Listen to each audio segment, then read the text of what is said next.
Pemirsa Intens Investigasi, kisruh terkait donasi untuk Agus Salim, pria yang menjadi korban penyiraman air keras oleh rekannya, memang tak dipungkiri membesar karena tindak tanduk Agus yang menurut beberapa warganet janggal. Beberapa waktu lalu, publik pun dibuat geger dengan pernyataan Agus dalam podcast Denny Sumargo yang mengungkapkan bahwa Agus sudah berusaha untuk menggunakan pengobatan secara eksekutif. Namun, pihak rumah sakit RSCM lebih memilih untuk menangani apa yang dialami oleh Agus dengan menggunakan pengobatan dengan BPJS, meski Agus sudah memiliki uang tunai dari hasil donasi. Komentar ini pun langsung memicu kemarahan publik, salah satunya datang dari salah satu dokter yang berkomentar dalam video tersebut dan menuliskan perasaan miris dengan pernyataan Agus. Lantas seperti apa angkat bicaranya sang dokter yang kebetulan berkenaan memberikan komentarnya kepada tim Intens Investigasi? Benarkah menurutnya pembayarannya secara eksekutif atau tanpa melalui asuransi sulit dilakukan jika sebelumnya menggunakan BPJS? Apakah benar ada penolakan menurutnya atau ada hal lain yang belum terungkap? Pemirsa, bersama Intens Investigasi, kami hadirkan kabar terkini, terpercaya dan teraktual. Tetapi sebelumnya jangan lupa untuk like, subscribe, dan juga share channel YouTube ini.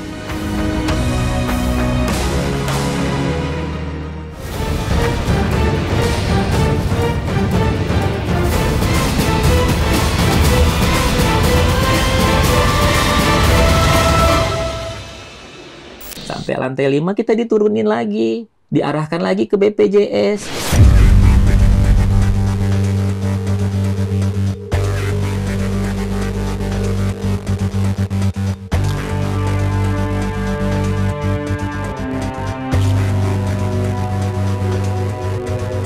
Seperti itulah kira-kira komentar Agus Salim yang dikutip tim Intens Investigasi dari kanal YouTube milik Denny Sumargo.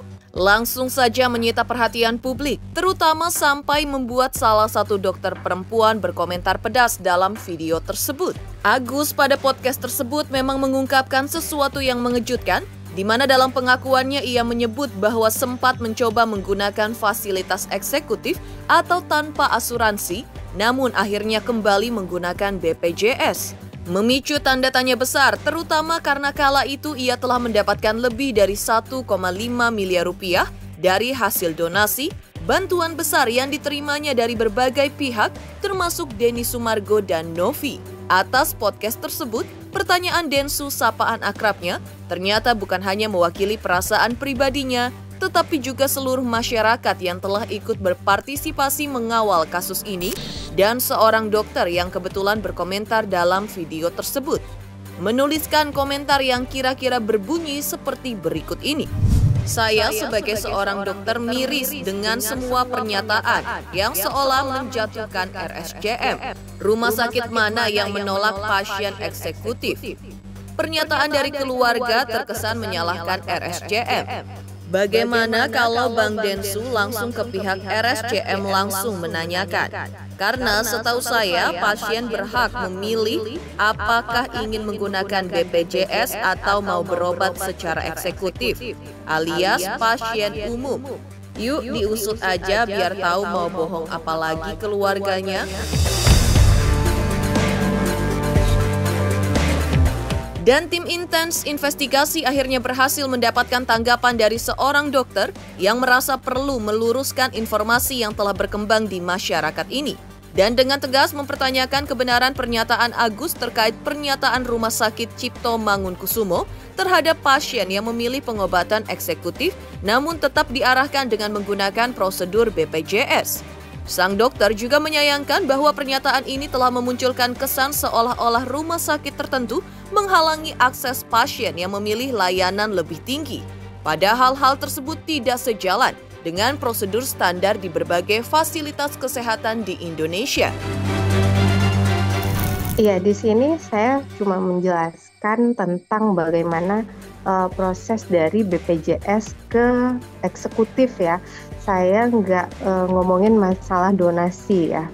Jadi sebenarnya sangat disayangkan kalau di situ ada pernyataan RSCM malah nggak bisa RSCM itu tidak bisa tidak membolehkan beliau atau Agus itu mengubah dari BPJS ke eksekutif. Sedangkan yang saya tahu dimanapun rumah sakit, karena saya di bagian medis ya, dari saya di Aceh, di Kalimantan, sampai saya pun sekarang di Medan, itu nggak ada yang namanya rumah sakit menolak pasien umum atau menolak pasien eksekutif. Ya, kontroversi seputar perawatan medis Agus memang kembali memanas setelah keluarga Agus mengklaim bahwa pengobatannya di Rumah Sakit Cipto Mangunkusumo RSCM menyarankan dengan menggunakan pengobatan melalui BPJS. Memunculkan pertanyaan publik bagaimana mungkin rumah sakit besar seperti RSCM tetap mengarahkan pasien untuk berobat dengan jalur BPJS. Padahal pasien sudah meminta beralih ke pengobatan dengan jalur eksekutif. Menurut dokter yang kini berpraktek di Medan, Sumatera Utara, dokter ini dengan tegas menyatakan bahwa pasien BPJS memiliki opsi untuk beralih ke jalur eksekutif atau umum kapanpun pasien mau termasuk di RSCM. Dokter tersebut juga menambahkan bahwa jalur eksekutif memberikan fleksibilitas yang lebih besar bagi pasien untuk segera mendapatkan tindakan medis yang diperlukan tanpa harus menunggu proses yang seringkali menjadi kendala dalam sistem BPJS. Sementara itu, Farhad Abbas tetap membela langkah Agus yang akhirnya menggunakan jalur pengobatan dengan BPJS. Menurut Farhad Abbas, langkah Agus tersebut tidak ada yang salah. Jadi itu sangat bisa. Jadi sebenarnya di sini juga kalau setahu saya di RSCM sendiri itu kalau seandainya kita mau mengubah dari BPJS ke eksekutif atau pasien umum, jadinya kita kan bayar sendiri tuh ya Mas ya. Jadi kita bisa sebenarnya pengurusannya itu. Tapi kalau kita misalnya udah duluan pakai BPJS nih misalnya, nah kita bisa membayar BPJS itu, kita stop dulu. Setelah itu kita masuk lagi ke jalur umum atau eksekutif, itu adanya di lantai 2 kalau saya nggak salah. Yang saya cari tahu sih gitu. Jadi bukannya mereka menolak dari BPJS ke eksekutif atau mereka disarankan untuk memakai BPJS aja gitu. Karena rumah sakit mana sih yang menolak pasien umum? Ya kan? Malah lebih gampang kayaknya.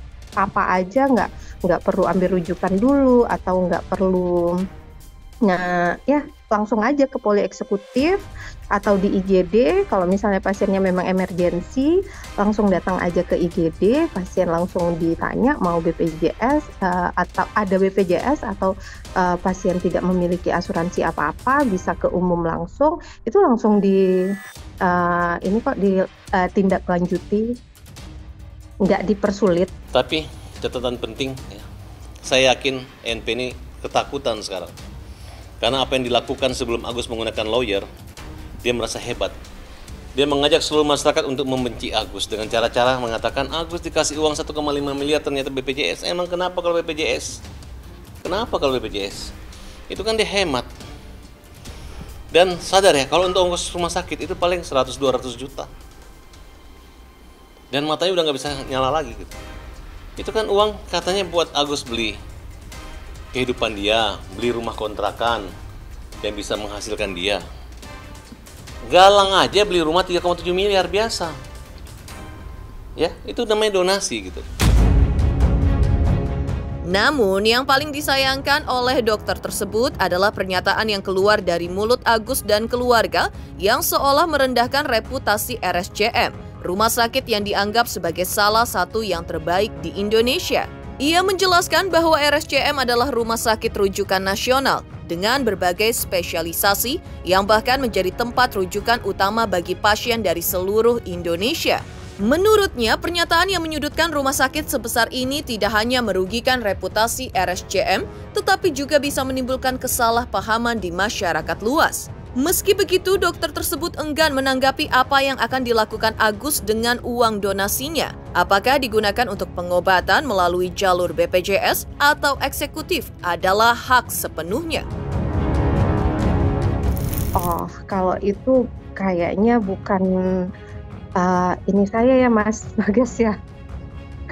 Karena saya juga di sini cuma menerangkan sangat sayang ada statement begitu dari keluarga Agus untuk RSCM, setingkat RSCM aja yang rumah sakit nomor 1 ya, yang baik, rumah sakit negeri ya, yang bagus di Indonesia, kok bisa keluar statement begitu. Itu yang saya sangat sayangkan sebenarnya, bukan masalah uang donasinya. Kalau uang donasi, kalau misalnya mereka mau dibawa kemana atau mau dipergunakan untuk apa gitu kan, kayaknya bukan kapasitas saya untuk menjawab itu, Mas. Di sisi lain, polemik mengenai pengobatan Agus dan penggunaan BPJS di RSCM terus memanas. Bagaimana kesedihan Novi saat mengungkapkan isi hatinya? Pemirsa Intens Investigasi, jangan lupa saksikan terus Intens Investigasi setiap hari Senin sampai dengan Jumat, tayang 5 kali sehari, dan Sabtu tayang 3 kali sehari, yaitu pada pukul 11 siang, 12 siang, 3 sore, 5 sore, dan 6 sore, tentunya hanya di YouTube channel. Dan pastikan jangan lupa untuk like, subscribe, share, dan juga komen channel Intens Investigasi. Selamat untuk Intens Investigasi karena sudah mencapai 3 juta subscribers di YouTube. Sukses selalu and all the best!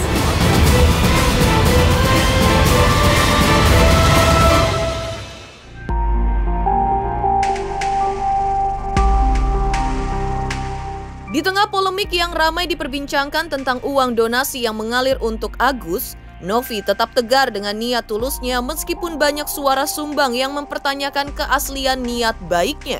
Dalam sebuah panggilan suara yang kini viral di media sosial, Novi berbicara dengan suara bergetar menahan isak tangis, menegaskan bahwa niat Novi tetap pada jalurnya, tapi juga menyiratkan betapa berat beban emosional yang kini ia pikul. Novi juga mengaku bahwa semua yang ia lakukan hanyalah demi membantu Agus, korban penyiraman air keras yang terpaksa harus berjuang menghadapi luka fisik dan batin. Namun ketika donasi yang awalnya dimaksudkan untuk meringankan beban Agus malah menjadi perdebatan panas, Novi tak kuasa menahan kesedihannya. Baginya, polemik ini seharusnya tidak pernah terjadi. Walau hatinya terluka karena banyaknya tuduhan yang beredar, Novi pun dengan tegas menyatakan bahwa ia tidak menyimpan dendam, bahkan terhadap Agus dan keluarganya. Dalam kalimat-kalimatnya yang penuh rasa syukur, Novi menjelaskan bahwa niat baiknya tetap murni, meski dirinya kini berada di pusaran fitnah. Dan yang paling membuat Novi khawatir adalah dampak yang lebih luas dari kasus ini. Pasalnya, ia merasa bahwa jika polemik ini terus berlanjut, hal ini bisa menimbulkan keraguan bagi masyarakat untuk membantu orang lain di masa depan. Kalau emang misalnya saya orang kaya bener-bener udah unlimited lah uang saya bantu. Kalau saya hanya bantu Mas Agus, saya bisa. Tapi gimana untuk kebutuhan anak-anak saya? Anak saya 7 loh, anak asuh saya.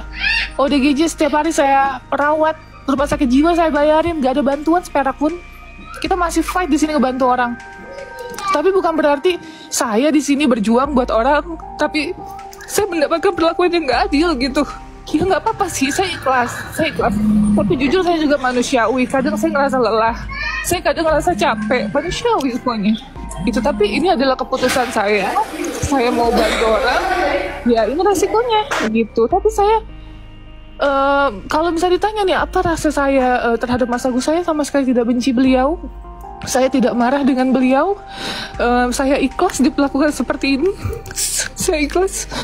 Tapi saya cuma nggak mau nanti orang di luar sana yang mau berbuat baik itu takut gitu loh. Takut ternyata berbuat baik itu nggak mudah. Dan saya makanya di sini masih bertahan. Saya masih pura-pura kuat untuk membantu orang. Saya hanya mau buktikan bahwa saya percaya Allah itu ada untuk orang yang benar.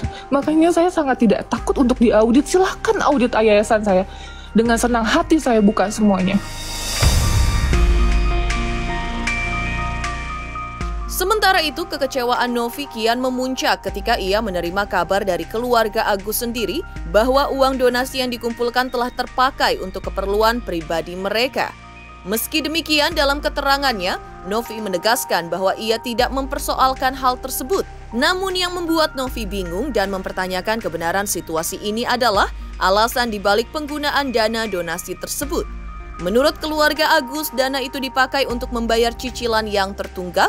Namun Novi merasa alasan ini tidak masuk akal. Ia mempertanyakan kenapa Agus tidak pernah diberitahu sebelumnya oleh pihak bank, karena menurutnya jika ada tunggakan sebesar itu, pasti akan ada pemberitahuan terlebih dahulu. Hal ini membuat Novi semakin ragu atas penjelasan yang diberikan, meskipun ia tidak ingin menyalahkan Agus secara langsung. Dan di tengah kekecewaan yang menyelimuti hati Novi, ia pun tetap berusaha memahami situasi dan menghargai Agus sebagai orang baik. Baginya, meskipun ada hal-hal yang sulit ia terima, ia tetap percaya bahwa kebaikan hati tidak boleh pudar hanya karena masalah seperti ini. Mereka hanya bilang uangnya masih ada kok, uangnya masih ada kok. Kan mereka bicaranya seperti itu. Sampai saya pulang dan saya baru tahu dari tim saya yang terlambat datangnya bahwa dia namanya Mas Gary. Salah satu anaknya si W itu menghubungi Mas Gary dan menjelaskan bahwa uangnya itu terpakai sejumlah sekian-sekian gitu. Terus dia meminta maaf. Intinya kan kayak gitu kan. Kalau saya ya, misalnya saya punya cicilan rumah atau saya punya hutang, kan pelunasan untuk ke orang tersebut ya. Misalnya ke saya, masa diam-diam dikasih surprise itu nggak mungkin ya. Pasti kan tahu.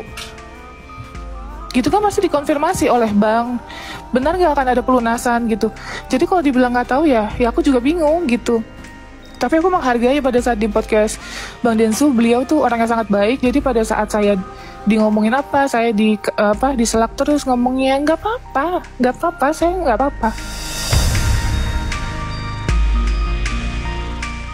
Mengejutkan, di balik video call Novi yang seolah mengungkapkan semua isi hatinya, lantas seperti apa kuasa hukum Agus Jainuddin buka suara terkait somasi yang sebelumnya dilayangkan? Akankah ada langkah damai yang akan ditempuh karena hal ini? Selamat untuk intens investigasi 3 juta subscriber, luar biasa sekali 3 juta. Ya pokoknya semakin sukses lah dan bisa menghadirkan sesuatu yang memang baik untuk diperlihatkan.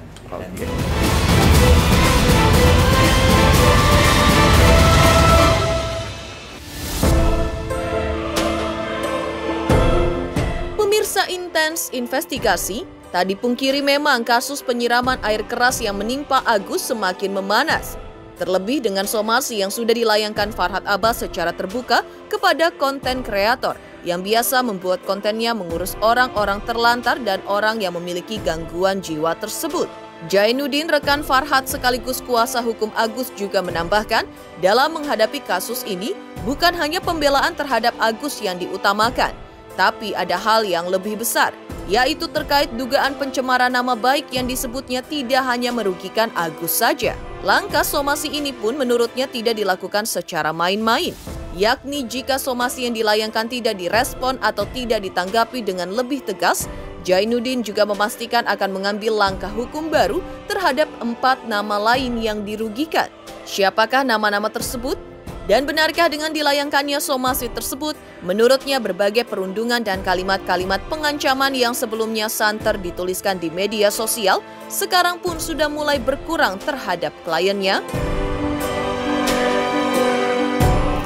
Yang pasti kalau somasi tidak ditanggapi, ya tidak ada upaya untuk mediasi, artinya proses hukum yang sudah kita lakukan itu tetap berjalan, bahkan nanti bertambah ya, karena kita berniat membuat laporan yang baru ya, karena bagaimanapun pihak yang dirugikan itu terkait pencemaran nama baik itu ada 5 orang ya, Agus, istrinya, Bu Wawa dengan 2 anaknya, dan itu akan membuat laporan tersendiri-sendiri, artinya nanti akan ada 5 laporan gitu loh. Jadi ya memang faktanya seperti itu gitu loh, mereka itu rata-rata memang terkait pencemaran nama baik seperti itu gitu di media sosial gitu. Ya itu bisa dilaporkan di Polres Tangerang Kota ataupun di Polda Metro Jaya seperti itu. Kalau saya lihat semakin berkurang ya seperti itu ya. Apalagi saya juga melakukan live TikTok menjelaskan ke publik ya, bahkan ada yang saya japri langsung ya, bahkan dia meminta maaf setelah saya jelaskan. Bahkan orang itu pun yang saya anggap bukan akun fake ya, kebanyakan kan akun yang fake gitu, nggak ada idenya langsung hilang gitu kan. Kalau yang akun resmi dan followernya banyak saya japri, dia minta maaf, saya mengingatkan ya, saya tidak bermaksud melaporkan, artinya saya nggak sama mereka gitu loh, seperti itu, untuk berhati-hati mengupload, jangan sampai bermuatan istilahnya menyudutkan orang, mencemarkan nama baik orang, saya bilang, karena kalau terkait klien saya akan saya perkarakan gitu. Demikian pemirsa kabar terkini, terpercaya dan teraktual yang kami hadirkan hari ini. Saksikan terus Intens Investigasi setiap hari Senin sampai dengan Jumat tayang 5 kali sehari, pada Sabtu tayang 3 kali sehari, yaitu pada pukul 11 siang, 12 siang, 3 sore, 5 sore, dan 6 sore, tentunya hanya di YouTube channel. Dan pastikan jangan lupa untuk like, subscribe, share, dan juga komen channel Intens Investigasi.